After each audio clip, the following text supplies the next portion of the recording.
Bom dia, boa tarde, boa noite, amigos, colegas, povo da minha amada Porto Alegre. Eu sou Jefferson Oliveira, o Dr. Jeff Presley, e hoje eu tenho uma surpresa pra vocês. Tá começando mais um Plantão do Rock.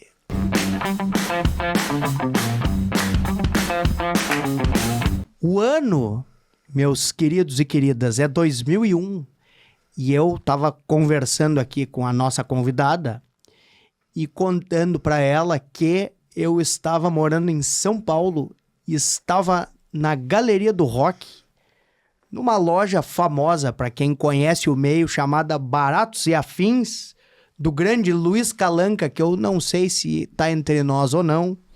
E o Luiz Calanca falando comigo, tu é do Rio Grande do Sul e tal, conhece o Bicho da Seda e tal. E eu digo, conheço o Bicho da Seda, e eu sei que eles foram Liverpool, e eu sei que eles fizeram a trilha sonora do primeiro filme do Reginaldo Faria como diretor, e na estreia do Stepan Ercercian com 16 anos como ator, e a banda se chamava Liverpool. E o cara ficou impressionado e me disse, Gaúcho, tu conhece Liverpool? Eu digo, conheço. E tu tem disco? Eu digo, não tenho disco. Gaúcho, então eu vou arranjar, não vou te arranjar o LP, mas eu vou gravar um CD pra ti e vou te dar. E aí tá aqui, ó, Liverpool. E o líder desta banda, um autêntico gaúcho, de nome Foguete Luz, teve uma filha que se chama Shanti.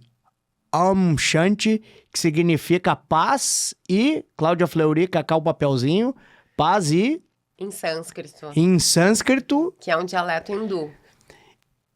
Então, hoje eu tive a honra de receber no meu CD, vamos chamar, não é pirata, mas ele também não é um CD oficial de gravadora, porque ele foi adaptado. Eu tive a honra de hoje receber um autógrafo da filha do Marco Antônio Figueiredo Luz, Foguete Luz, nosso saudoso Shanti Luz. Muita paz, né, Shanti? Prazerzaço te receber aqui, te conhecer. Prazer é meu, obrigado pelo convite. E me conta uma coisa, tua mãe te botou o nome de Shanti, muita paz e muita luz, e tu é de muita paz e muita luz? Eu sou, na verdade, eu acho, mas quando tem que brigar, eu brigo também. Mas acho que eu sou de muita paz e muita luz, sim. E quanto dessa paz e essa luz tu acha que é influência do teu pai? Muita. Muita, sei lá, 80%. Muita. Ele falava contigo sobre isso? Ele te acalmava? Os conflitos que inevitavelmente a gente passa durante a vida como criança, vai pro colégio, depois sai da 4ª série, vai pra 5ª série, tem mais de uma professora, tem medo de rodar, ou não tem, ou tem angústia com o futuro, o que eu vou fazer, o que eu não vou fazer, o namorado e tal. Ele te aconselhava, ele te... Sim.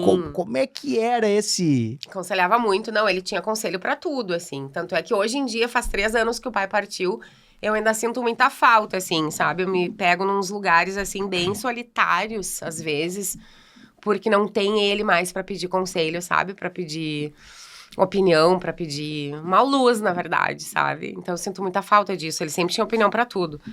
Se a gente pedisse, se a gente não pedisse também. E ele te dava conselhos assim,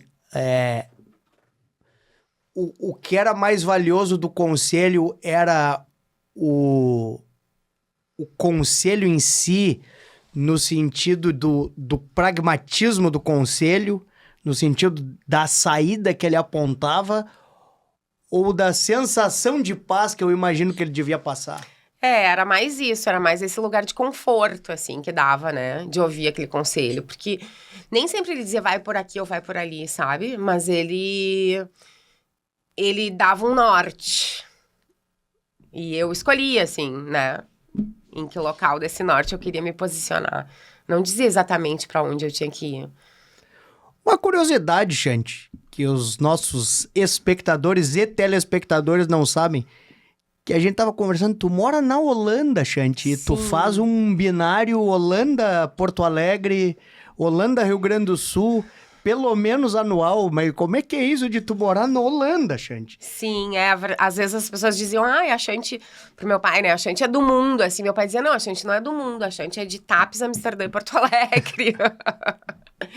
E é isso, assim, na verdade, eu nasci em Amsterdã, os meus pais moravam lá quando eu nasci, né, e aí vim pra cá com 4 meses, cresci em Tapes até os 16 anos, aí vim pra Porto Alegre fazer faculdade, morei aqui até os 28, e aí fui pra Amsterdã. Daí agora eu tô lá há 23 anos, E o viesse de TAPS, como grande parte do jovem do interior, veio para fazer vestibular e estudar, Isso, imagino, naquela época. Aí fui estudar comunicação na FAMECOS, PUC. PUC, claro, era o que eu queria. Que ano era isso? 93, 94, 95, me formei final de 96. Nessa época já circulava lá o Rafa? Carlinhos, Todos o os meus Rafa, colegas, todos da minha o geração. Charles, eu acho que fez O FAMECOS também, Charles não era um fez? pouquinho mais velho que eu, o Carlinhos um pouquinho mais novo, o Rafa era bem ali da minha geração. Sim, tava todo mundo lá. E te pagavam um pau, assim, no sentido de prestar homenagens por tu ser filha do foguete, porque eu imagino que esses caras deviam... Tu sabe... filha do foguete! Deixa eu te contar, tu sabe que teve uma coisa muito interessante nisso, assim, porque foi aí que eu descobri que era legal ser filha do foguete. Porque até então, pra mim, era uma coisa muito estranha, assim. Eu morava em Tapes com a minha mãe e com a minha avó, uma comunidade, né, alemã, assim, uma cidade relativamente pequena do interior. E o meu pai não era um pai presente. Meu pai morava em Porto Alegre e tinha a carreira dele, né? Tinha o bicho depois, daí depois bandalheira, formou várias bandas guerrilheira antinuclear, né? Barato Oriental, ele também dava norte pra todo mundo e tal. Mas não era um pai presente, assim, no meu dia a dia, não. Aprendi a escovar meus dentes, amarrar o cadarço, essas coisas com meu pai. Isso que me ensinou foi minha mãe e minha avó. Mas meu pai era sempre muito amoroso, assim, ele tava sempre muito presente, ele ligava, ele mandava telegramas. Naquela época eu tenho uma caixa desse tamanho, assim, de telegramas, ele adorava mandar telegramas. Muito amoroso, assim. E eu não tinha muita noção, assim, eu tinha até um pouco de... Eu não conseguia chamar ele de pai, era uma coisa meio distante, assim, sabe? Ah, meu pai que mora lá em Porto Alegre e tal. Os teus colegas de colégio estranhavam isso? Muito, no colégio era muito difícil, assim, porque daí tinha aquela coisa, profissão do pai, profissão da mãe. Ai, minha mãe é advogada, meu pai é médico, minha mãe é, sei lá, trabalha na secretaria da escola, não sei o quê. Chegava na minha vez, era um horror, assim. Teve uma vez que eu me lembro que, tá chegando a minha vez, tá chegando a minha vez. O que eu vou dizer, sabe? Meu pai é músico, aí todo mundo assim, músico? Como assim? Eles tocam melancia, abacaxi no teu pai? O que ele faz, sabe? Músico de quê? Eu não sabia explicar muito bem.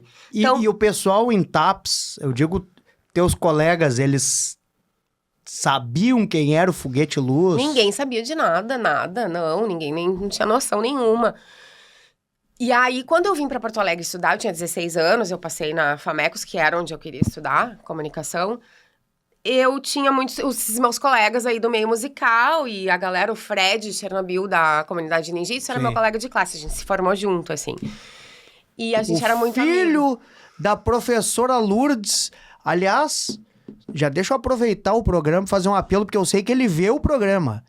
Eu já propus pra ele, eu mandei um WhatsApp, propus pra ele nós fazer, olha o português, doutor, a gente fazer um programa familiar. Ele, o Nando e a professora Lourdes. Olha que legal. E esse ele não me programa. respondeu. Eu queria muito esse programa aí. Pois então, olha aí. Fred era meu colega, e aí a gente... E ali que começou, daí um dia eu falei, meu pai, Foguete Luz. Como assim tu é filha do Foguete Luz? Como assim? E aí ali eu fui entender, assim, olha, gente, tem alguma coisa legal nisso, né? Ser filha do Foguete Luz. Ali que eu fui começar a entender a grandiosidade, eu acho, do meu pai também nesse meio musical, porque até então eu não tinha muita noção, sabe?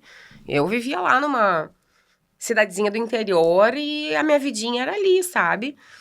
quando eu vi isso da comunicação que eu fui entender, assim, essa grandiosidade, assim. Que coisa, mas e nem ele te falava, assim, tipo, tô fazendo show aqui, tô fazendo show em São Paulo, tô fazendo show não sei aonde, tô fazendo... Pouco, assim, eu acho que quando mas eu tinha... já aparecia na televisão. Já, quando eu tinha uns 13, 14, eu acho que eu comecei a entender, então, um pouquinho. Porque daí tinha a bandalheira, que viajava sempre com o The Fala, com as Caveletes, e aí TNT, e aí eu ia junto, meu pai me levava nesses shows aí. E ali eu comecei a achar legal também, isso. Aí, foi um pouquinho antes, então. Ali eu comecei a achar legal essa história de, poder viajar com as bandas. Eu amava os Cascaveletes, eu era enlouquecida pelo Flávio Basso. Morta de amor, mas assim, morta de amor. Aliás, nós também vamos fazer também vamos fazer um programa de homenagem a Flávio Basso. Esperem. Então, aí eu achava legal, assim, que eu podia ir junto, né, nessas excursões e tal. E depois, quando eu fui pra faculdade, que eu comecei a entender, assim, que a galera... Como assim, tu é filha do Foguete Luz? Sim, filha do Foguete Luz, mas eu não tinha muita noção, sabe? Ali que eu fui sacar a jogada. E aí, como ficou o convívio... Porque daí tu veio morar em Porto Alegre e ele morava em Porto Alegre. Ele morava lá na Zona Norte, né, no Sabará, e eu morava ali perto do Zafra Higienópolis, ali. Mas e aí, tu convivia mais com ele? A gente convivia mais, sim. Às vezes eu saía da faculdade, ia pra casa dele, às vezes eu dormia lá. Ele passava na minha casa, sempre levava alguma coisa, ia me visitar e tal. A gente começou a ter um contato maior, assim. Sim, porque uma coisa que eu não sei se o pessoal compreendeu. O Foguete não se separou da família. O Foguete nunca foi separado da mãe. Não. Eles tinham um casamento e uma relação, uma dinâmica familiar diferente, também por causa da profissão dele, que era de viajar muito e não tá presente. Então, não foi um pai que, o pai se separou, constituiu outra família, a mãe constituiu outra família. Não. Não, nunca. Não, e o meu pai era bem, assim... as chats gostavam dele. E ele sempre dizia, eu sou casado e eu amo muito a minha esposa. Ele avisava antes, assim. Pô, que legal. Eles nunca foram separados, eles foram sempre casados, mas eles não moravam juntos, né? Era essa dinâmica, uma dinâmica um pouquinho diferente, assim. Acho que por isso que funcionou, talvez, né? Tanto tempo, eles ficaram, acho que 45 anos casados, pode ser? Acho que é isso. Depois quando... ele se mudou pra TAPS. Isso, daí a minha avó faleceu, a minha avó materna, que a gente morava com ela em TAPS, faleceu em 98. Aí a mãe herdou a casa de TAPS. E a mãe não gostava muito de Porto Alegre, assim. A mãe já estava aposentada, ela dava aula na escola lá em TAPS, né? A mãe já estava aposentada, mas a mãe achava Porto Alegre muito grande. Ela gostava mais daquela vida no interior, assim.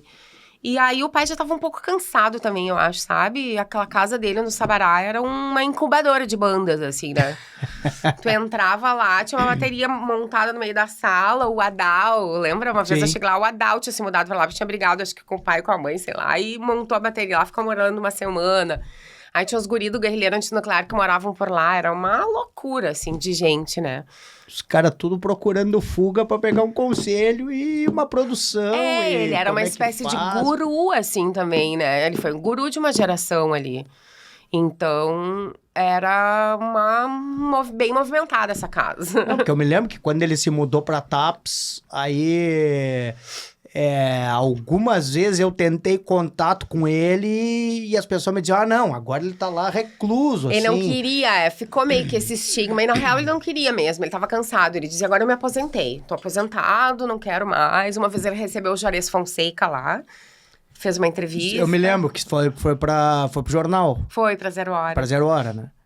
E... pouca gente ele recebia. Às vezes ligavam, ele atendia o telefone e perguntava, é da casa do Foguete Luz? Não, te enganou de número, não é daqui. Ele desligava. Que coisa. Tipo, o Foguete Luz tá aí, não tá, só vai voltar daqui a um mês. Desligava, ele tinha umas coisas assim. Mas ele não queria mais, ele tava com meio que fobia social, sabe? Ele cansou de gente. E depois que ele se aposentou, Mas ele mantinha a música como algo presente na vida dele, assim? Sim. Tipo, tava sempre tocando, tava sempre começo- imaginando melodia, tava sempre... Sim, ele ainda produziu, ele ainda compôs algumas músicas depois que ele mudou pra Taps, mas ele fez um show só depois que ele mudou pra Taps. Ele fez aquele show de São Paulo com o Carline e os Heróis do Rock lá. Sim. Foi o último show dele, né? E depois ele começou já a ficar com mais problema de movimentação. Ele tinha doença pulmonar obstrutiva crônica, então a doença foi agravando também. E aí ele não conseguia mais ficar em pé muito tempo. E ele dizia que rock and roll não tinha como cantar sentado, assim, tinha que ser em pé. Ele não ia cantar sentado. Até admirava as pessoas que cantavam sentadas, Elza Soares, mas rock and roll não dava. Ninguém ia fazer ele cantar sentado. E até o último disco... Eles levantavam ele da cama, ele ficava em pé, segurado se apoiava num banco, foi na sala de casa lá em Taps. Sim, tem os vídeos no YouTube, é bem interessante Isso. ver ele cantando. Aí ele canta com um vozeirão de trovão, ele não perdeu nada. Acho que a voz dele até tava melhor no final do que no começo, nem sei explicar. Mas uma coisa louca, assim, aquela voz. E aí ele sentava, descansava, e depois pegavam ele de novo. E isso demorou, assim, acho que 1 ano pra finalizar esse disco. Que era, tipo, 2 músicas de uma vez. Aí o Marcelo Truda voltava pra Porto Alegre. Depois mais 2 músicas, sabe? E foi assim, foi um processo. Que coisa. Isso. Mas tu tava na Holanda nessa época. Tava na Holanda nessa época. Eu vinha 2, 3 vezes por ano, E aí, no final, ali, quando a doença agravou mais, eu passava longas temporadas aqui com ele. Ficava 4 meses, 5 meses, sabe? Sim. Trazia minha filha às vezes, colocava ela na escola aqui. E aí a gente ficava mais tempo com o pai. Isso é uma coisa interessante, tu botava ela na escola aqui, mas daí ela vinha com o calendário holandês e como é que ela conseguia Era meio conciliar. difícil. Era meio complicado, assim, porque na Holanda tu não tem como tirar as crianças da escola, né? Não é assim, vou tirar. Tu tem que ter um motivo. Então, uma vez eu adoeci, eu tive uma depressão de inverno lá, daí eu tive que vir passar mais tempo aqui pra pegar a luz, porque aquela terapia da luz lá não tava funcionando pra mim. E aí a Bibiana veio junto, porque a mãe tava doente, então eles liberaram da escola lá e a gente matriculou ela na escola aqui, mas tinha que ter essa combinação. Tinha que mandar a matrícula da escola daqui pra escola de lá, pra saberem que ela tava na escola aqui. E depois, outra vez, o pai ficou doente também, aí a gente pediu uma autorização pra ela vir passar mais tempo com o vô e tal, aí eles liberaram. E ela conseguia conciliar o currículo, eu digo? Bibiana sempre foi muito inteligente. Ou tipo, achava, o Brasil é fraco, ou o Brasil é forte, ela falava isso? Assim? Não, na verdade, assim, ela ia numa escola montessoriana lá, foi meio difícil pra gente achar, porque aqui em Porto Alegre só tinham 2, né? Uma na Zona Sul e uma ali perto da Cristóvão, ela foi naquela, perto da Cristóvão. Certo. Que eu acho que até o nome é Maria Montessori, não é? Não é, não? É um outro nome. Como é que é? Não vou lembrar agora. Minha memória tá muito ruim. Não vou lembrar agora. Mas eu sei. Essa escola ali, pertinho do Hospital Militar. Sim. Ali. Então, ela ia nessa escola montessoriana, que era mais parecida com a escola dela lá, mas mesmo assim, ela estranhava muitas coisas, assim, né? Tipo, lá ela tava na 3ª série, aqui colocaram ela na 2ª, porque acharam que ela não ia acompanhar a turma. Sim. Só que o jeito da matemática que ela fazia lá era diferente do jeito da matemática que ela aprendia aqui. Então, ela demorava, assim, algumas questões, mas ela sempre foi muito inteligente, assim. Muito, muito fora da curva, assim. E aí, ela se virava, né? Uma coisa que eu queria conversar, assim, me deter, né, bastante, porque é aquilo que a gente tava conversando em off, tá? A gente fala, o foguete luz, vem a imagem do cara, cabelo comprido, barba bem robusta, músicas com um cuidado em relação à letras que falavam tudo, mas não de uma maneira direta, né? Sim. Uma aura, como a gente também já conversou, uma aura hippie, mas ele, né, nem sempre foi assim. Ele nasceu o Marco Antônio Figueiredo Luz e um dia ele, né, não teve barba, teve cabelo curto e era uma criança que ia pro colégio. Eu não sei o que o vô e a avó, por parte de pai, faziam de profissão, mas moravam no IAPI, então imagino que tivessem uma atividade afim com aquela região ali, né? E ele imagino que o início dele foi um início tradicional, assim, e que depois ele foi escolhendo seus próprios caminhos. Ele sempre foi muito transgressor, o meu pai, né? Ele era um rebelde, assim, já desde criança. Eu acho que o lance da paralisia meio que direcionou, assim, essa personalidade lutadora e rebelde dele, né? Então, ele teve que lutar muito, né, pra sobreviver ali. Se não fosse a minha avó, ele não tinha sobrevivido. Eles vieram do interior, porque a paralisia ele teve quando ele tinha 2 anos, né, o meu avô eles moravam em São Francisco de Paula, no interior de São Francisco de Paula, porque meu avô estava ajudando a construir, trabalhando na construção da barragem do Salto. E aí, foi aquele ano que faltou vacina. E então, ele não foi vacinado. E aí, ele... Teve poliomielite. A polio, Mas ele não se lembra, obviamente, 2 anos, ele não se lembra desse período. Ele conta das dores que ele sentia. Ele sentia muita dor. E a memória da dor é foda, né? A memória da dor fica. Ele lembra muito, ele conta muito, assim, das dores que ele tinha. E aí, eles mudaram pra Porto Alegre, porque tinha mais tratamento, né? Mais acesso ao tratamento. E ele fez, a minha avó lutou muito, assim. A minha avó era professora. E meu avô morreu, né, logo depois, assim, um tempinho depois. Então, do coração, super jovem. E a minha avó ficou com 4 filhos, imagina.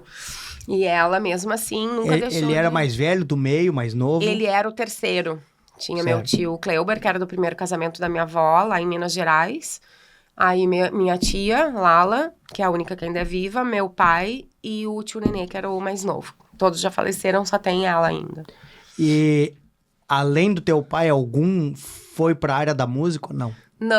Não. Só o teu pai? Só meu pai. E aí, bom, o que ele te conta? Ele ia pra qual colégio, por exemplo? Ele estudava no Becker, ali no IAPI, no Dom João Becker, né? Isso. Que também era uma escola que pelo que a minha mãe estudou lá também, e também era uma escola que sempre se notabilizou, eu acho, por não ser uma escola muito repressora de talentos, né? Não, Elis Regina era colega de classe da minha tia. Ela morava do outro lado, assim, do campo, né? Meu pai morava na Avenida dos Industriários, aí tinha o campo e ela morava lá em cima, assim. Ela era colega de turma da minha tia, então acho que uns 2 anos mais velha que o meu pai, né? E... não, acho que era uma escola bem acessível, assim. Liberal, assim, eu acho que... talvez para aquela época, né? Para aquela época. Mas mesmo assim, ele aprontava. Ele fugia da escola, ele matava a aula. Aí e com paralisia, jogava futebol, jogava futebol. E foi lá que surgiu o apelido de foguete, porque ele era muito rapidinho, né? Ele fazia gol, ele não se mexava para ninguém. Ele ia, se metia em tudo. E ele te contava como é que ele entrou pra música? Ele aprendeu um instrumento ou foi cantando? Alguma vez ele te contou sobre isso? Ele ouvia, o irmão mais velho dele gostava muito de LP, então eles escutavam Chuck Berry, eles escutavam Elvis Presley, eles escutavam muita música na sala de casa. E ele foi se apaixonando, assim, pela música, e aí pintou um violão lá uma vez na mão dele, ele começou a tirar umas notas ali... e começou a fazer, assim, de brincadeira, sabe? E foi se apaixonando, e aí foi. Tu não sabe quantos anos ele tinha nessa época? Eu acho que ele tinha uns 14 anos. 15. Já era mais para adolescente. Sim. E aí, como é que surge, não sei se ele chegou a te contar em detalhes sobre isso, o Liverpool? Então, o Liverpool surgiu... pois é, exatamente o comecinho ali. Acho que eu não vou conseguir te contar, mas foi assim, eles eram todos do IAPI, né? O Mimi Lessa, que é meu padrinho, o tio Marcos, que é irmão do Mimi, e o Edinho, todos moravam ali. O Edinho é primo dos dois, né? Eles moravam todos no IAPI. E eles, eu acho que foi o Mimi, na verdade, que começou a tocar com alguma banda desses conjuntos, sabe? Esses conjuntos de baile. E aí, chamou o pai pra participar. E aí chamou o tio Marcos, que era irmão dele, e o Edinho era menor, era mais novo, assim, que eles. No fim, o Edinho acho que foi pra quebrar um galho, não sei exatamente, e aí acabou foi formando. Foi ficando e ficou. E eles começaram a fazer bastante sucesso, né? Eles tocavam em muitas festas, muitos bailes, assim. E aí eles tiveram aquela projeção nacional que eles foram pro Rio de Janeiro, né? Chamaram eles pra participar do programa Som Livre Exportação. E eles foram morar no Rio. O que ele te contava dessa experiência, assim? Porque eu imagino que também para alguém... Mesmo alguém que tivesse um espírito, né? Espírito livre de querer expandir, de querer conhecer o mundo...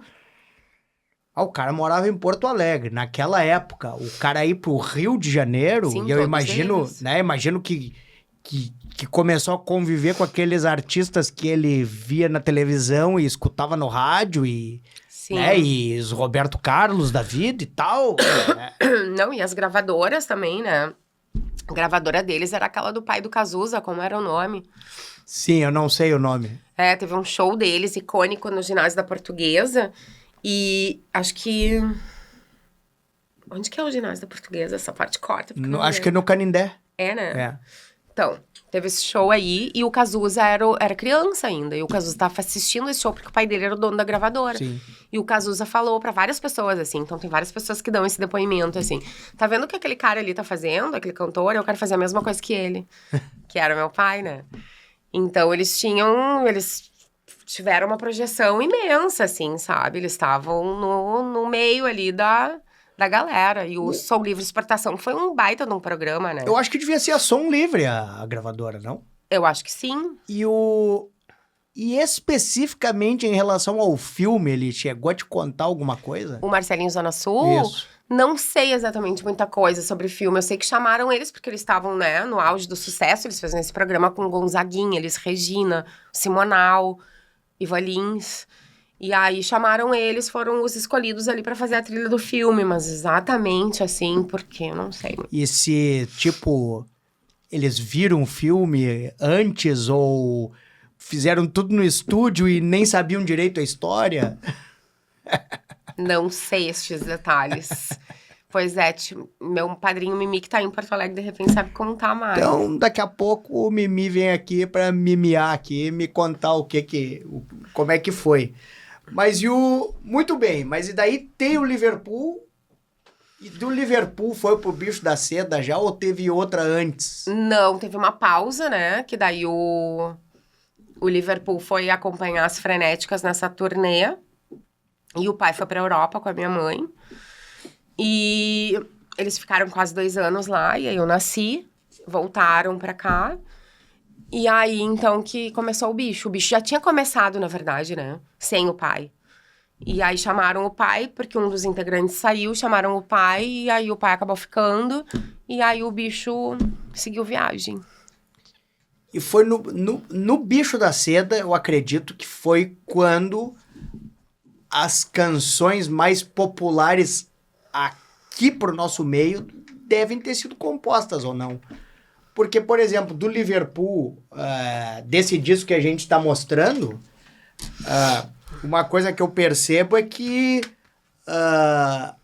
é um estilo de música que para quem pesquisa a música nessa época, principalmente essas trilhas de filme, um tipo de música mais experimental, e uma mistura, assim, com outros ritmos brasileiros, não era uma coisa que tinha uma identificação nessa época com o que depois se chamou do rock gaúcho mais beatnik, assim. Uhum. E depois no Bicho da Seda, sim. Aí o Bicho da Seda dá esse start ali no rock gaúcho pra valer. Na verdade... Algumas das músicas do pai foram criadas nessa época, né? O Roquinho era uma música do Bicho, só que não chegou a ser gravada. E aí, depois acabou ficando pra banda... Não, pro Tara Tiriça, eu acho. Isso. Tara Tiriça que gravou o Roquinho, primeira vez. Porque e o nosso lado animal foi... Foi a Bandalheira. Daí foi a Bandalheira Campo Minado também. E aí, ele saiu distribuindo música pra todo mundo, assim. Porque ele não tinha, né, mais uma banda. Então, ele distribuía as músicas pras bandas ali. Guerrilheiro Antinuclear, todo o disco do Guerrilheiro Antinuclear foi gravado com as músicas do pai, assim, né? Então, foi isso. E aí, ele ficou um bom tempo só nessa função de escrever letras e passar pras bandas, assim. Fazia algumas participações especiais, né? Em algumas gravações e nos shows, ele sempre viajava junto, fazia participação especial nos shows, mas ele não tinha propriamente uma banda e nem uma carreira solo, assim. Aí, depois que ele mudou pra Tapes, que, deixa eu pensar agora, 2011, minha mãe faleceu. Ali em 2012, ele teve a ideia de gravar... Ele já tinha 2 discos solo, né? Ele teve a ideia de daí reunir toda a obra dele e fazer O Tempo Feiticeiro, que foi o último disco dele, E o... Bom, e tu, Shanti, tu com toda essa influência, tu não chegou a te dedicar pra isso, a cantar? Nunca. Ele te influenciava pra isso? Tu quis fugir dessa figura de pai músico? Não, na verdade, eu nunca tive talento pra nada disso. Eu tentei, minha mãe me colocava na aula de violão lá, ficava com os dedos cheios de bolha, não dava. Colocava na aula de bateria, não tinha coordenação. Colocava na aula de canto, não era afinada. Nunca deu certo. E aí eu pensei, bom, né, quem sabe o meu lance não é na produção.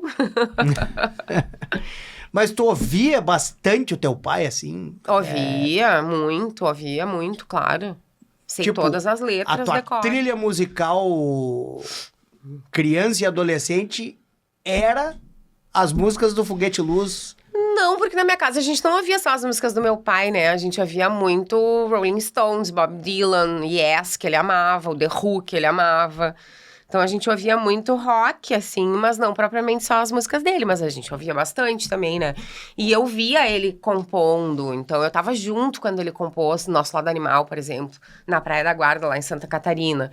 Então, assim, eu me lembro desses momentos, sabe? Eu me lembro dele buscando frases, ou a minha mãe dando uns palpites. Isso não fica legal assim, coloca, quem sabe, essa outra palavra. Ele, além do violão, ele chegou a virar multi-instrumentista? Não, meu pai tocava flauta, transversal e o violão. Cantava e compunha. E ele se considerava um bom instrumentista? Não. Ou como todo bom cantor e compositor, Não. ele usava o instrumento só pra tirar... Só pra compor. E ele fazia tudo com a boca, assim, também. Ele fazia todos os instrumentos, sabe? No disco Sim. dele, ele dizia... eu queria que tivesse um violino que fizesse assim...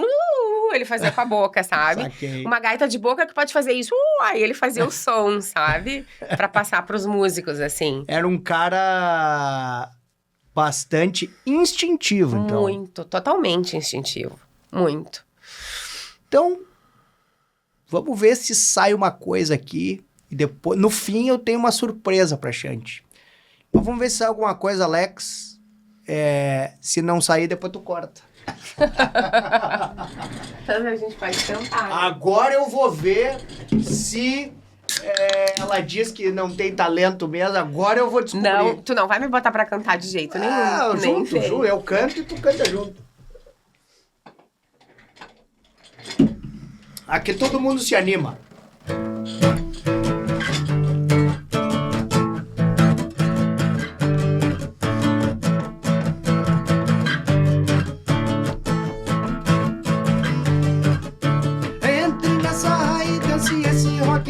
Xará. Brinque como brinque, mais um brinque, rock and roll, xará. Fique à vontade, solte os bichinhos. Fique à vontade, seja o delírio.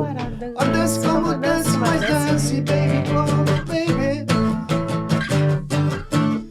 Dance como dance, mas dance, como dance, baby. O que tu te lembra da letra agora? Segue. Entre nessa raiz, dance esse rock and roll, xará. Ela vai se animar até o fim. Entre no dance esse rock and roll, xará. vontade, solte os bichinhos. Fique à vontade, seja um delírio. Ora dance como dance, mas dance baby. Como brinquedos, dance esse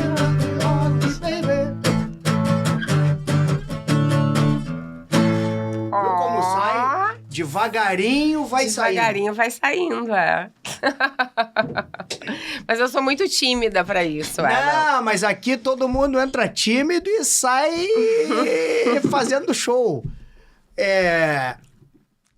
Um lado que eu queria abordar contigo dele, que ficou muito, talvez, pro grande público, ficou muito forte a questão do foguete luz hippie. Ele alguma vez chegou a te contar como é que ele adentrou essa maneira de enxergar a vida, essa perspectiva? Porque eu imagino que na época, isso eu imagino, né? Que na época do Liverpool, gravadora, show, programa de televisão, por mais que tivesse a imagem jovem do cara cabeludo e tal,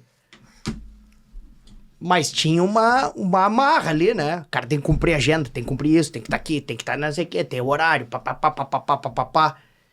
E eu imagino que depois, pelo que tu conta, ele devia, né, cumprir as agendas e tal, se preocupar com isso, mas de uma maneira mais leve. Então, te pergunto, como é que ele foi, se alguma vez ele te disse como é que ele foi migrando nisso e acabou conhecendo o pai do nosso amigo Amon Costa. Beijo pro Amon. E entrou nessa... Como é que era esse mundo hippie pra ele, assim? Eu acho que era muito instintivo, na verdade, assim. Eu acho que ele vivia de acordo com o que ele acreditava, sabe? Esse lance hippie de dividir as coisas, sabe? Ele tava fazendo almoço em casa, se chegasse 10 pessoas, ele dava um jeito de aumentar aquele almoço para aquelas 10, porque tudo era compartilhado, sabe? Se alguém chegasse lá sem casaco e tava frio, pode levar minha jaqueta. Não combinava de devolver, sabe? Não tinha isso. Ele tirava, às vezes, a blusa do corpo e dava. Era muito instintivo, assim. Era uma maneira realmente de ser, sabe? Então, eu acho que ele não pensava muito. Não tinha muito essa diferenciação, sabe? Entre a teoria e a prática, não sei. Saquei, porque ele não...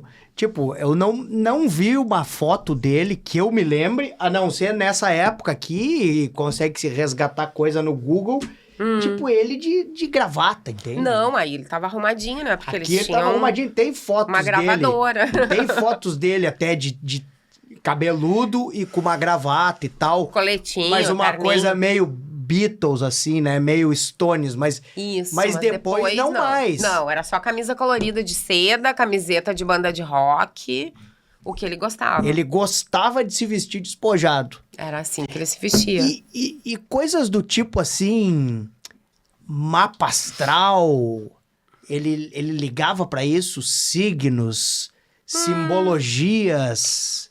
Ele falava disso? Um pouco, assim. Ele era um pouco ligado ao mapa astral porque ele tinha muitos amigos, né? Que estudavam e que pesquisavam. Ele era muito amigo do Bola, aquele astrólogo super famoso, né?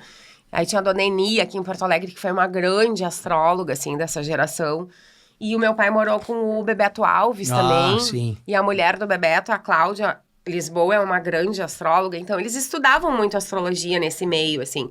Então, ele tinha muitos amigos, assim. Acho que por isso, assim, ele sabia, né? Era ligado em ascendentes, signos e tal, mas ele não era muito aprofundado, assim, não. E alguma vez tu viu ele estressado com alguma coisa? Ah, já vi ele muito Tipo, bravo. vamos lá. Ah, não sei o que, tal coisa, batei tal show, tem que fazer tal coisa do compromisso. Não, ele era muito certinho, assim, muito regrado com compromissos, assim. Ele gostava de chegar antes, ele era muito organizado com tudo, assim, que ele se dispunha a fazer, ele... Pode ter certeza que ele ia estar lá. E o que tu acha que estressava mais ele? Em relação a quê, assim? Em relação a tudo. Isso que eu te perguntei, se alguma... Porque a gente sempre vê essa figura, né? do Foguete no palco, vestido de um jeito despojado, assim, à vontade, cantando essas músicas com... Em geral, as letras têm uma mensagem positiva e eu noto que sempre tem uma coisa, assim, de esperança, né? Ela sempre tem uma coisa de positivo, de luz mesmo, pra frente, de liberdade. Mesmo o da bandalheira, a mais famosa aí, que a gente falou agora aqui, tô com Alzheimer, o Campo Minado, ele fala né, de se soltar e de tudo em riba é só prosseguir, sem essa de se recolher. E aí, o que revelava nele, assim, de vez em quando, despertava o Marco Antônio e saía o foguete e vinha o cara que... sei lá, não vou ficar tão solto assim. O que não deixava ele relaxado? O que não deixava ele relaxado? Que tu disse que viu ele estressado muitas vezes. O que ele se estressava? Ele não gostava de injustiça, né? Ele era muito justo, assim. Ele defendia muito os amigos dele também. A família, né? E... Não sei, eu acho que ele protegia muito, assim, aquele ambiente que ele tentou criar, sabe? Aquele ambiente meio lúdico e mágico, assim. Porque a gente vivia numa bolha, né? Uma bolha totalmente fora da realidade, assim, capitalista. E eu acho que é isso, assim. Eu acho que ele tentava manter e quando ele percebia que ele não ia poder, que a gente... Não existe, né? Também isso de tu viver nessa bolha. Tu pode viver um pouquinho, mas não tem como... te manter ali por muito tempo. Ou pelo menos tu pode viver, mas em determinado momento tu tem que te relacionar com o mundo lá fora e voltar. Exatamente, tu vai ter uma conta pra pagar, tu vai ter, sabe? Eu acho que isso deixava ele meio perturbado, assim, porque ele não conseguia lidar com essas coisas do mundo material, sabe? Entendi.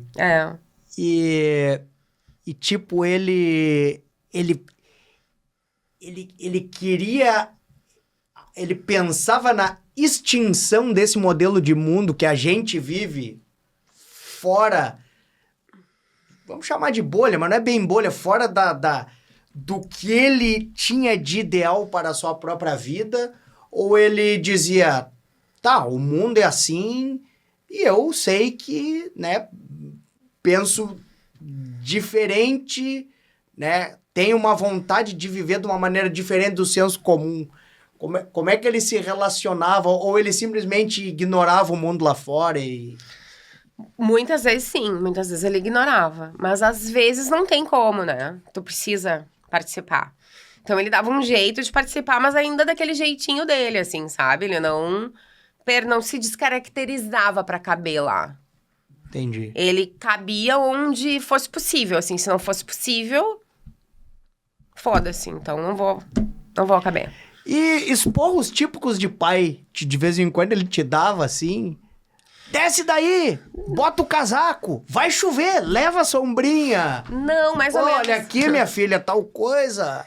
Mais ou menos, muito pouco, assim, porque eu não cresci com ele, né? A gente nunca morou junto, oficialmente, assim. Então, a gente não tinha essa relação do dia a dia, né? De tem que comer isso, tem que comer aquilo, tem que colocar o casaco, tem que, sabe? Faz o tema, nunca teve muito isso. E eu, por outro lado, também sempre fui muito independente, assim. Eu acho que essa coisa de tu crescer no meio dos hippies te faz ter essa consciência, sabe? De que se tu não fizer por ti, ninguém vai fazer. Então, eu sempre fui muito estudiosa, eu sempre fui muito, sabe? Sempre fiz as coisas que eu queria fazer mesmo, porque... ninguém ia fazer pra mim, sabe? Eles nunca me disseram, faz isso, faz aquilo. Eles sempre me diziam, vai pelo caminho que tu quiser, vai pelo caminho que tu achar melhor, sabe? Quer namorar menino, quer namorar menina, quer naquela época, sabe? Quer estudar comunicação, quer estudar medicina, quer estudar... Não quer estudar? Não precisa se não quiser. Mas... sabe? E tu... Mas e como é que tu trazia isso assim, Porque é inevitável... Principalmente o adolescente, né? Em relação a isso que tu falou, tem um determinado momento que a natureza chama, né? E o adolescente quer se relacionar com outro ou outra adolescente, né? Quer namorar, quer, sei lá, ter a primeira relação sexual, quer fumar, quer consumir álcool, quer experimentar outras coisas.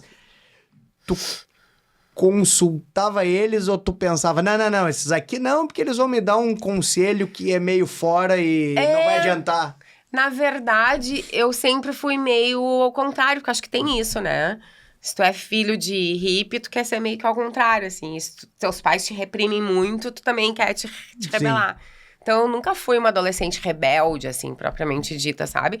Sempre foi toda certinha, sempre tirei notas boas, passei no vestibular rapidinho, fiz a minha faculdade bonitinho, sabe?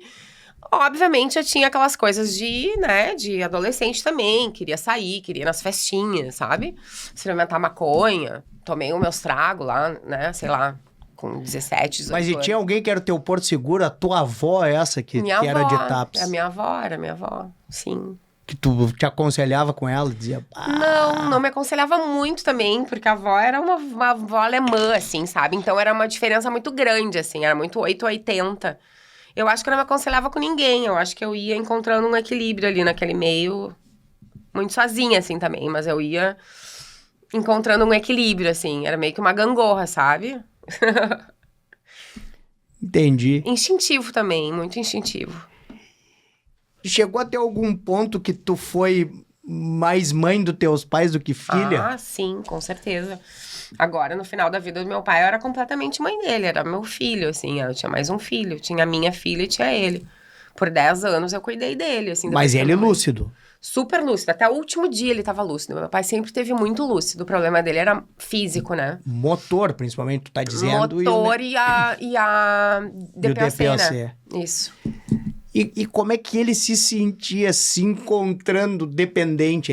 Ele refletia sobre isso ou também procurava? Não, ele não. É o destino. Ele não gostava. E esse era um dos motivos também que ele não queria mais receber visita lá na casa de TAPS, porque ele disse que não queria que as pessoas vissem ele daquele jeito, que elas iam ficar tristes. Ele não queria que ninguém ficasse triste.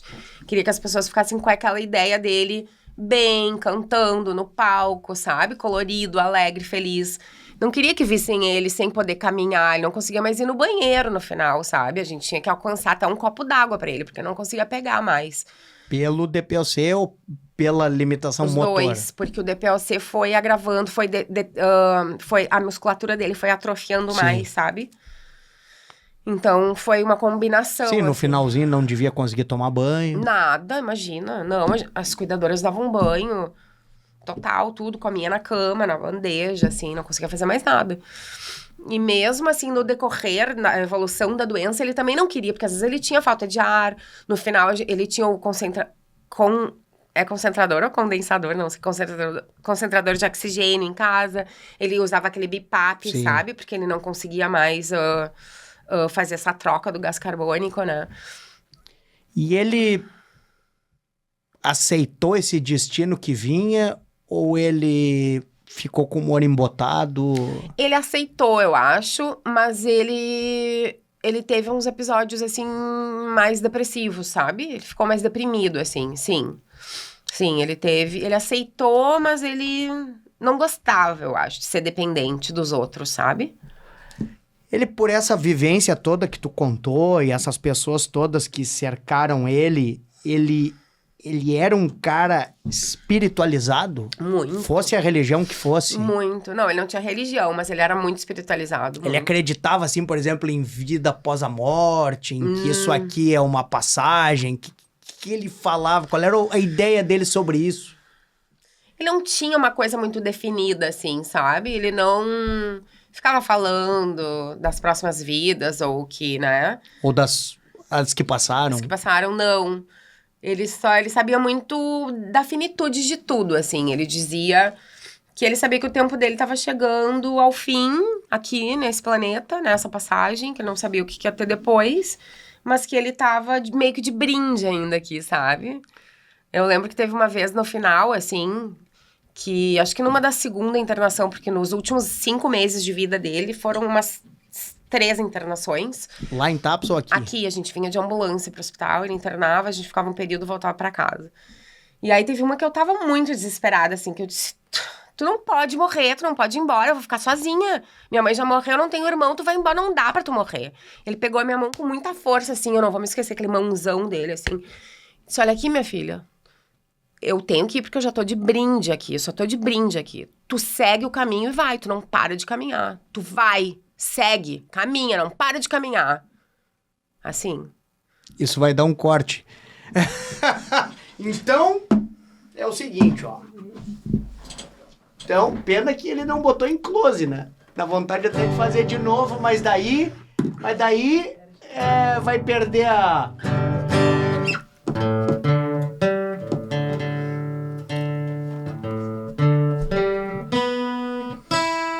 O que tem tudo a ver com isso é o... Eu não posso esperar e ver tudo explodir. Quero mais é lutar, tenho que prosseguir. A caminho da paz, solto dentro da imaginação. Eu não posso calar, tenho muito a dizer. Tenho que escancarar, o que eu posso fazer? Além de preparar o terreno pra nova geração. Posso cantar, posso espalhar as sementes que amanhã brotarão, detonando rock and roll. Posso cantar, posso espalhar as sementes que amanhã brotarão, detonando rock and roll. Eu não quero saber, quero é participar. Não podemos deixar a peteca cair, mas não vamos ficar de bobeira esperando a solução. Não adianta ensinar, temos que aprender a ser mais natural na maneira de ser. Nosso lado animal, vez em quando precisa tomar sol. Posso cantar, posso espalhar as sementes que amanhã brotarão, detonando rock and roll. Posso cantar, posso espalhar as sementes que amanhã brotarão, detonando rock and roll. Aê! Muito bem, muito bom, arrasou. Tu sonha com ele, Xande? Tu sabe que eu queria sonhar mais. Eu acho que desde que ele foi, eu sonhei umas 3 vezes ou 4 com ele. Poucas vezes, assim, Não sonho muito, queria sonhar mais, E com a tua mãe? Pouquíssimo também. Poucas vezes eu sonhei, mas as vezes que eu sonhei foram sonhos muito... como é que eu vou te dizer? Aquela palavra... significativos, simbólicos. Certo. Muito simbólicos, assim, Poucas vezes eu sonhei. Quando tu sonhou com ele tava te dando um conselho, ele tava só ali. E outra, os sonhos que tu teve com ele tava com oxigênio e tal ou não? Pois é, né? Não, ele tava sem oxigênio. Ele tava saudável, ele tava de pé, ele tava caminhando, ele tava no sol, ele tava fazendo as coisas que ele gostava de fazer, assim, na natureza, cercado de gente, de bichos, de criança. Tava no meio da multidão, assim. Ele curtia criança? Muito. Ele era imã de criança. Todas as crianças eram apaixonadas por ele. Sim. E o jeito de falar dele era um jeito terno, de vô... Era um jeito de jovem. Sim. Era um jeito de, tipo, se infantilizava. Se infantilizava. Ele era muito engraçado, muito divertido, né? E eu acho que ele alcançava, assim, aquela linguagem infantil, sabe? Ele era de fazer piada, assim, o tempo inteiro? O tempo inteiro. Gostava de rir. Sempre fazendo piada, sempre botando apelido em todo mundo, sempre colocando nome em tudo, sabe? Em banda, apelido, ele era muito engraçado. Olha aí, ó, dá um close aqui, Alex. Vocês que me criticam porque eu fico botando apelido, tá vendo, ó? O Foguete Luz também botava apelido. E o teu apelido, ele tinha, tu não tinha apelido, Não, tu eu tinha um apelido? Tinha, Pipoca, Xaxã, que é mais que ele chamava, várias coisas, mas mais era Pipoca. Pipoca! Vivia pulando. Porque eu não parava, eu tava sempre... A produtora. E a tua filha, ele deu um apelidinho também ou não? A Bibi não, a Bibiana, né? A Bibi era Bibi, eu acho, é. Ele era muito apaixonado por ela, muito apaixonado. Eles tinham uma conexão muito forte, assim, é. E ela, quando faleceu, sentiu muito ou não? Muito. Ela tava no avião, né? Ela tava vindo pra cá pra se despedir, não deu tempo. Ele morreu quando ela tava no avião, é. E aí era a época da Covid, né? Então o caixão tinha que ser fechado. E ela quis reconhecer o corpo pra pelo menos poder se despedir, assim, né? Mas ele faleceu em casa ou faleceu no hospital? No hospital. Então ele ficou esperando ela chegar pra ela reconhecer o corpo pra poder se despedir. Entendi. E o que tu acha, se ele tivesse vivo, o que tu acha que ele gostaria... Como tu acha que ele veria esse nosso mundo que ficou cada vez mais binário, né? Ele que era um cara que, pelo que tu conta, gostava da multiplicidade. E esse nosso mundo, a gente evolui, evolui e tá, na verdade, cada vez mais binário. Apesar de a gente fazer, por um lado, mais inclusão, a gente, por outro, faz mais exclusão, né? Porque na medida que tu diz assim, tem que tolerar isso aqui, ao mesmo tempo tu exclui uma outra parcela. Sim. E um mundo que a gente... E eu tava conversando isso em outro programa. Eu, enquanto preceptor de residentes, convivo com muito jovem, muito médico residente, que é um médico formado jovem e muito acadêmico.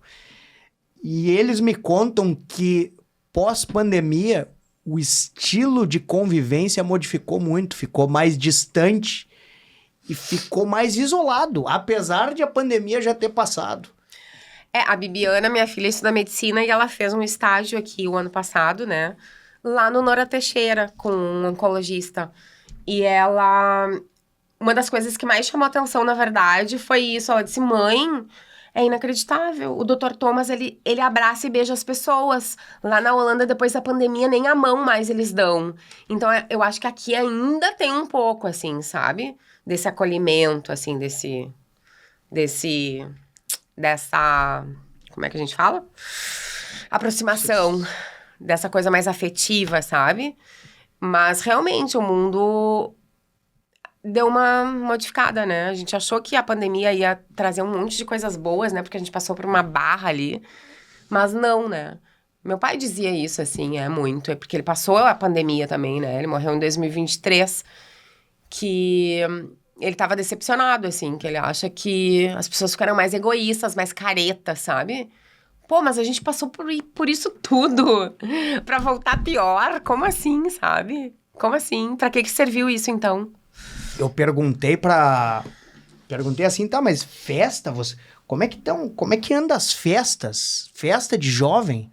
Porque assim, tá, fazia um ano que tu não vinha aqui, mas eu vou te dizer, o cenário de noite em Porto Alegre, nem noite, porque também... Por certo lado, as coisas em Porto Alegre estão abrindo mais cedo e fechando mais cedo em relação ao entretenimento. Mas, mesmo assim, muitos lugares, muitos bares fechando. E eu e meu baterista saímos para dar uma volta na quinta da semana retrasada. A gente foi fazer uma visita de alguns lugares... para ver aqui em Porto Alegre onde vai ser o nosso próximo show. E vários locais que a gente disse, não, nem vamos ligar para lá, porque o fulano vai estar aberto e a gente chega e cumprimenta, conversa, entra lá e... Lugares fechados, principalmente no 4º Distrito, que é um lugar que se popularizou. Então, muita coisa fechada na quinta, na sexta. E eu pergunto, tá, mas e festa? Não tem festa? Ah, tem pouca festa e a relação direta, assim, como a gente tá tendo, eles notam que diminuiu muito, sabe? Muito. Que as pessoas estão na mesma festa se falando no WhatsApp. O mundo tá muito virtual agora, né? É uma epidemia, que é outra epidemia que a gente tá vivendo, na verdade. E tu acha que o Fuga ia viver esse momento como? E qual ia ser o conselho do Fuga? Não, ele já vivia, ele não gostava, assim. Tipo, as cuidadoras, ele chamava o celular de computador. Pô, sai do teu computador, eu tô aqui na tua frente, não dá pra gente conversar. Tu só fica no teu computador. O computador era o celular. Eu reclamava, minha filha, fulana não sai do computador, não dá. Não dá pra conversar, não dá pra trocar uma ideia, as pessoas estão piradas, as pessoas são viciadas no negócio. É todo mundo lá dentro dessa caixinha. O que tem lá nessa caixinha, ele me dizia. Porque ele não tinha nem e-mail, né, não tinha nada. O que tem de tão interessante nessa caixinha, que é mais interessante do que o que tem aqui fora? O que tem na caixinha é o que tem aqui fora. Ele não tinha celular. Não, ele tinha celular daquele, sabe aqueles Nokia? Sim. Só serve pra ligar? Sim. Aquele era o dele. Ele era o dele. Queria dar o smartphone, eu trocava os meus, queria dar o meu. De jeito nenhum. Dá pras gurias aí, elas vão usar, as cuidadoras. Eu não tenho o que fazer com esse negócio. Não quero de jeito nenhum. Fuga, mas é legal, olha aqui que legal. Tu pode ouvir música, tu pode, sabe? Tem Spotify, tem YouTube, tu pode olhar vídeo, pode olhar filme. Não me interessa, eu não quero ficar hipnotizado e viciado nisso. Não vou ficar, não vou. Ele via televisão, lia jornal? Via televisão. Ou passava o dia... Não, ele sabia tudo que estava acontecendo. Ouvindo disco? Sabia tudo que estava acontecendo no mundo, ele era muito ligado, ele ouvia notícia, ele ouvia rádio.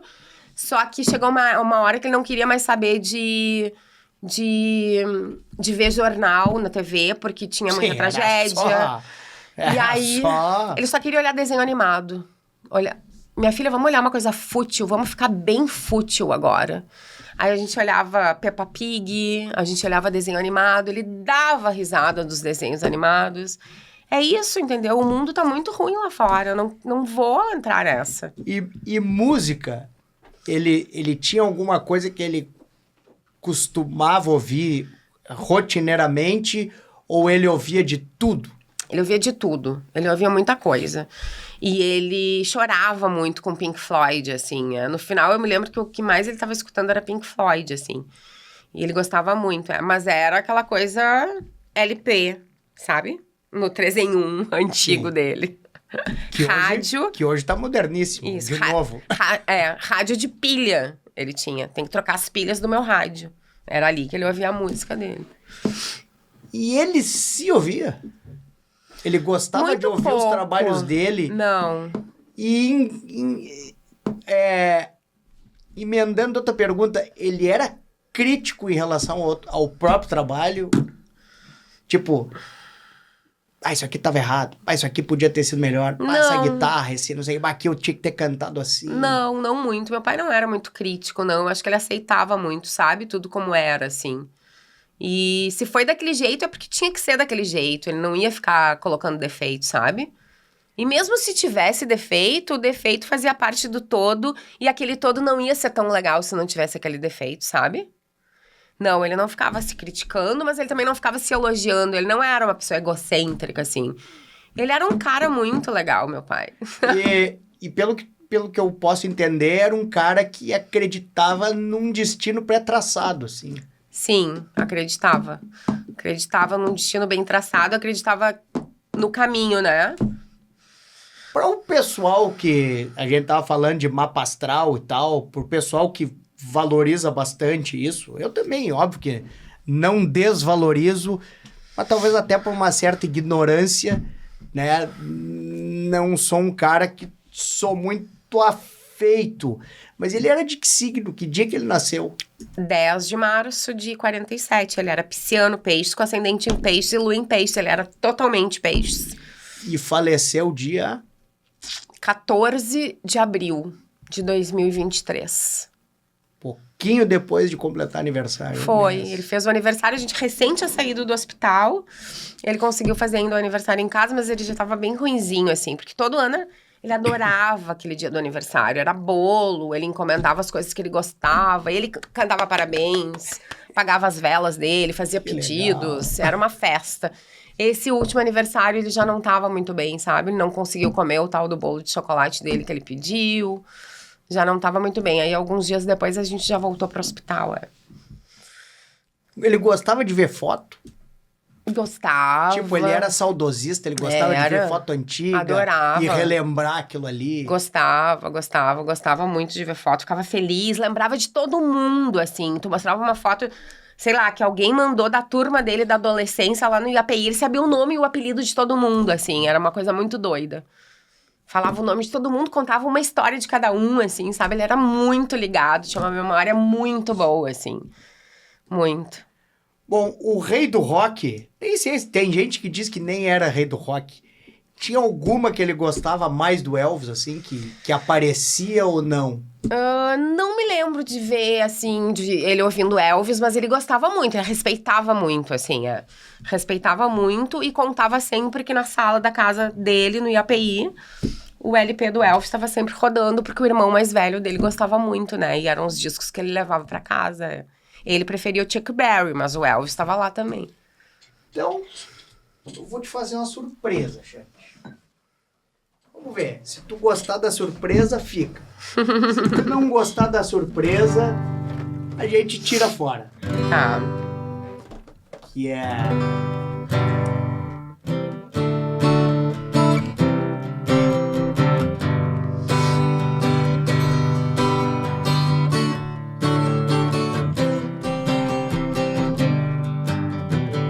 If you're 10 years old, you can see. Pay attention, listen to me. Take a good look at the sky. Dance the rock and roll, feel alright. All your mindset can be reinvented if you will be in control. But it's hard to live all resentments and start expanding your soul. But it's hard to live all resentments and start expanding your soul. That's the minefield, that's the minefield.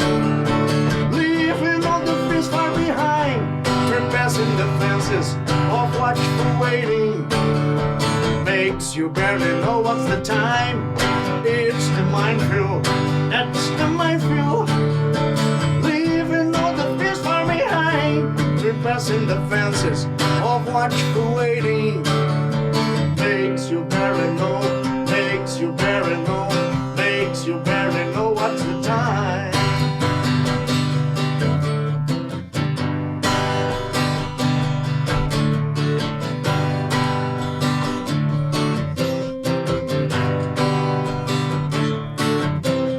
Tudo em rima é só pra seguir, sem essa de se recolher. Abre o jogo e sai por aí. Cante o rock, fique legal. A vontade é um instrumento que a telepatia sacou. Acho bom ir mentalizando pra não chutar o detonador. Acho bom ir mentalizando pra não chutar o detonador. É campo minado, é campo minado. Saca onde pisa meu chapa. Desdobra esse lance, dá uma pernada pra lá do arame farpado. É campo minado, é campo minado. Saca onde pisa meu chapa. Desdobra esse lance, dá uma pernada pra lá do arame, pra lá do arame, pra lá do arame farpado. Aê! Arrasou! Então, como ele não pôde conhecer o rei fez uma homenagem pra ele. E eu não tenho palavras pra te agradecer a disponibilidade, né? Vir aqui. Eu espero que esse seja o primeiro de vários programas homenagem que a gente possa fazer a artistas importantes da importância do foguete e que vivem entre nós ainda, dentro do legado que deixaram, e que a gente possa ter oportunidade de conversar com as pessoas da família desses artistas, exatamente para a gente fazer a homenagem mostrando não só o artista e o que ele produziu, mas quem era aquela pessoa, né? Quem era aquela pessoa. E eu não tenho como te agradecer a possibilidade de ter te entrevistado, ter te conhecido, ter conseguido o autógrafo no meu... Não foi do foguete, mas foi da filha do foguete. Que vergonha. Vai ficar para sempre. E, humildemente, eu quero te passar a nossa singela lembrancinha do Sindicato Médio do Rio Grande do Sul, que é feito aqui pela nossa comunicação na pessoa da nossa produtora Cláudia Fleury. E sempre lembrando do nosso eterno presidente Marcelo Matias, sem o qual não teremos o canal, não teremos o programa e não teremos esse prazerzaço de conversar com a Xande. Muito obrigada, que lindo. O prazer é meu, obrigada por terem me acolhido, me recebido e escutado por tantas horas essas histórias. E é um prazer enorme estar aqui com vocês. E me chamem a próxima vez que eu vier, venho aqui de novo, conto mais umas histórias. São muitas, né? E agora tá voltando pra Holanda. Semana que vem tô voltando. E...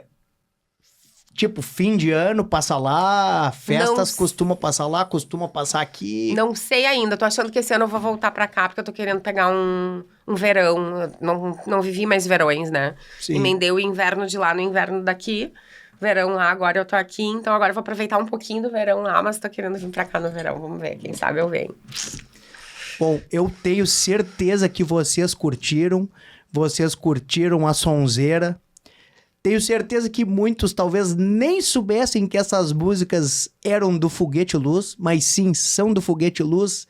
Essa e N outras músicas que embalam o nosso cotidiano, embalam a nossa trilha sonora pessoal aqui no Rio Grande do Sul, principalmente, e que a gente muitas vezes nem se dá conta que pertenceu a esse grande artista que, como eu disse, segue vivo entre nós no seu legado. E a gente volta na semana que vem com mais um convidado sempre interessante, agradecendo de novo para vocês, o programa é feito para vocês, agradecendo a oportunidade de estar nas suas vidas, nessa uma horinha e pouco, para a gente poder aprender, conviver e relaxar. E a gente volta na semana que vem com mais um Plantão do Rock.